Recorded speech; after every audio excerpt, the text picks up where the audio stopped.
When you make an entrance like that, it's pretty hard not to use the word epic.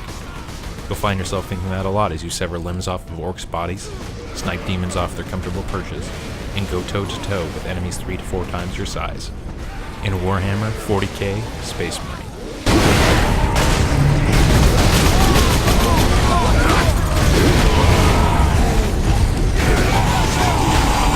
In Space Marine, you take on the role of Captain Titus, a member of the Ultramarine chapter of Space Marines, who is dispatched to Forge World Graia, a planet that manufactures critical war material, which has fallen under siege by a group of orcs. This Forge World is of absolute strategic importance, to the point that those on planet aren't even allowed to deploy their capital weaponry because of how it would negatively impact the planet's productive output.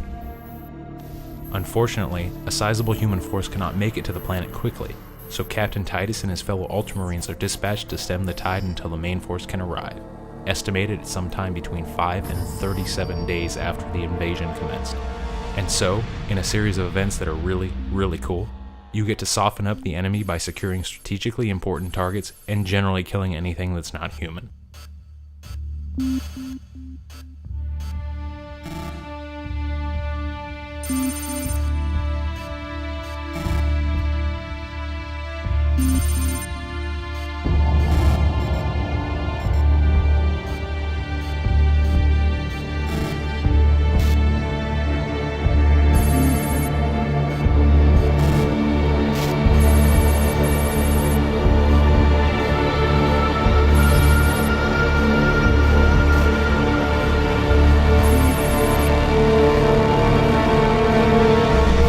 You're joined in this quest by 2 other Space Marines.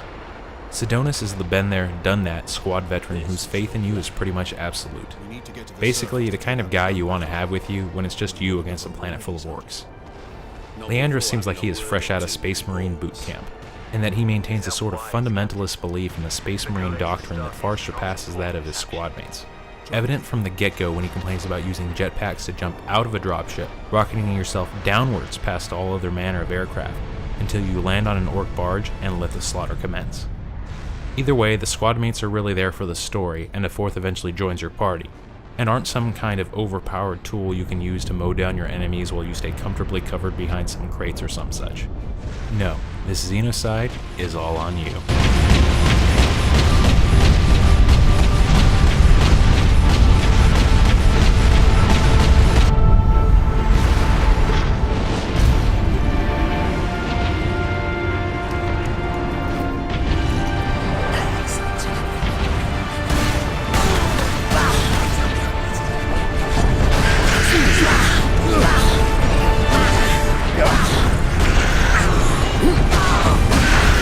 Aid you in your quest to wipe out the planet's orc infestation, you'll find you've got quite a few weapons at your disposal. While at first you're limited to the combat knife for a melee weapon, you'll pretty quickly find one of the many character and weapon upgrade caches strewn throughout the game, and unlock the iconic chainsword. You'll later unlock a few other power melee weapons, none of which you'll really care about, that is, until you find the extremely powerful Thunder Hammer, with which you can make short work of the toughest orcs, taking them out in 3 or 4 solid hits.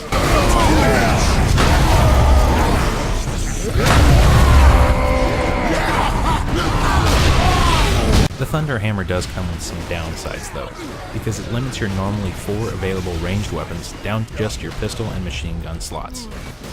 That's particularly important because you can never not have that pistol or machine gun, though both can be upgraded from bolters, which fire bullets and have to be reloaded or have sufficient ammo, to plasma weapons that just overheat if you fire off too many shots, or, in the case of the pistol, charge up a shot for extra damage.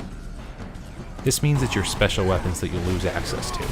Those would be the grenade launcher like Vengeance Launcher, which can fire up to 5 sticky grenades at once, which is very useful for those larger enemies earlier in the game. The Las Cannon and Stalker Bolter, which are 2 different types of sniper rifles, and my personal favorite, the Melt-A-Gun, which is basically a shotgun-like death cannon. Or you could do the real Space Marine thing and rip a stationary turret off its mount and gun down enemy dropships.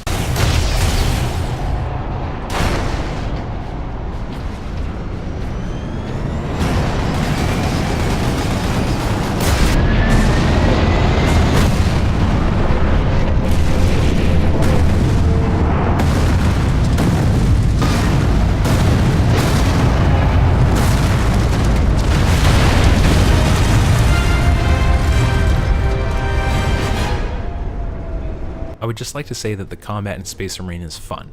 The weapon choices, while limited, do provide some variety in how you approach any given situation, from using a las cannon to take care of pesky enemy snipers on purges, to the vengeance launcher to deal with the big guys, the melt-a-gun to make quick work of orc hordes, or even the base pistol for blowing up these weird dog-like things that come charging at you with lit dynamite on their backs. The ranged weapons work well in this game. The problem is you aren't going to use them. Partly that's due to the limited ammo the special weapons have, such as the melt-a-gun, which is limited to 10 shots, something you'll quickly burn through. Get it? Because the melt-a-gun melts your enemies? Never mind. As you make your way from area to area and encounter hordes of enemies. But the big issue is the way health is handled in this game.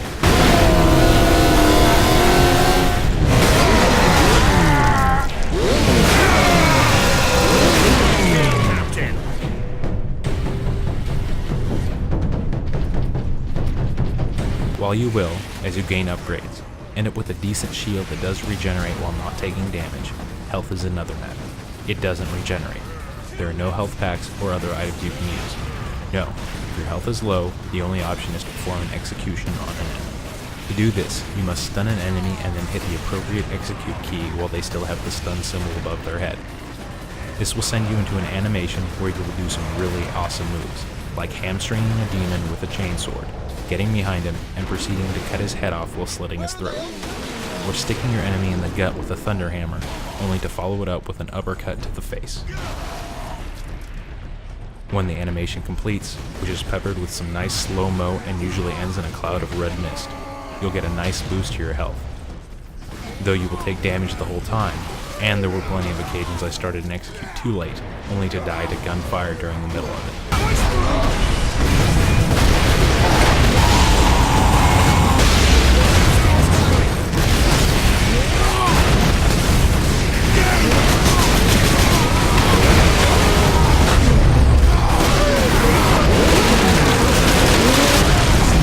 Blood of martyrs is the seed of their weary.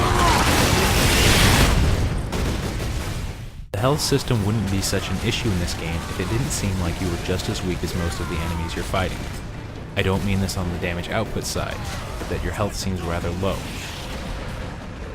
If it were possible to last a bit longer, plus the already voiced issue of needing more ammo, combat wouldn't devolve into simply chain stunning enemies and then performing executes, which requires nothing more than pressing mouse 1 to 3 times, followed by stun, and then selecting a target to execute. It's this part of the game that makes the otherwise hyper-violent slaughter fest, and make no mistake about it, that's exactly what this game is. Turn old and stale. A little more health, some more ammo, maybe another weapon or two, because really, 2 sniper rifles, and maybe even more health back from your average execute, so you didn't have to do it as often, all would have made this game that much more enjoyable. Shoot those humans!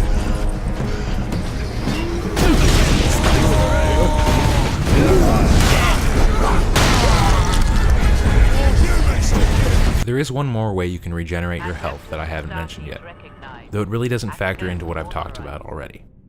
That's your Fury ability. This charges up as you deal damage, and when full, you can unleash it for a couple of bonuses. One is that it recharges your health very quickly, so that's nice, but you'll find yourself doing this far less often than a quickly desaturating screen that indicates low health will pop up.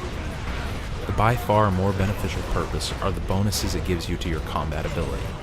Basically put, Thunderhammer plus Fury equals lots and lots of dead orcs. Also, it makes you feel like a total badass. So yeah, Fury is a fun mechanic that is great when you're taking on a big horde, and you often are, as the game seems built around the concept that you, as an individual, are actually the only one on this planet capable of fighting back the orc invasion, and every one of those orcs is out to get you, often all at once.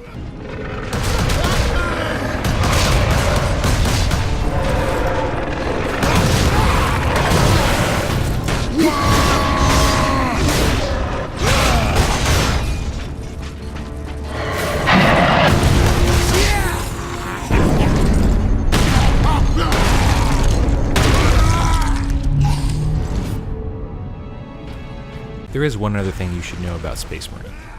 Jetpacks. Jetpacks are, simply put, amazing. A couple of jetpack sections litter the game, breaking up trips through the war-torn rubble that is what the orcs have left behind, or the scientific research facility you'll explore as part of the story, and the various other hallway-like environments that make up the game.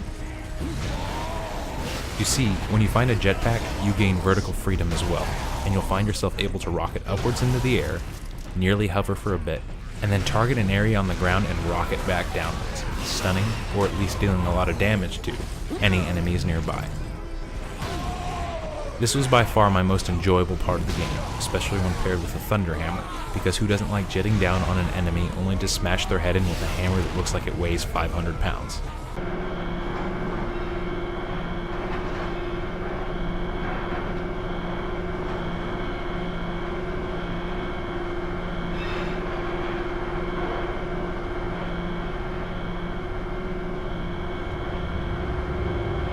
Titan Invictus seems undamaged at least. Titan Invictus seems unused, you mean? Is this invasion not enough to bring out the War Titans? It takes hundreds to get a War Titan operational, Sergeant. Without them, it sits idle.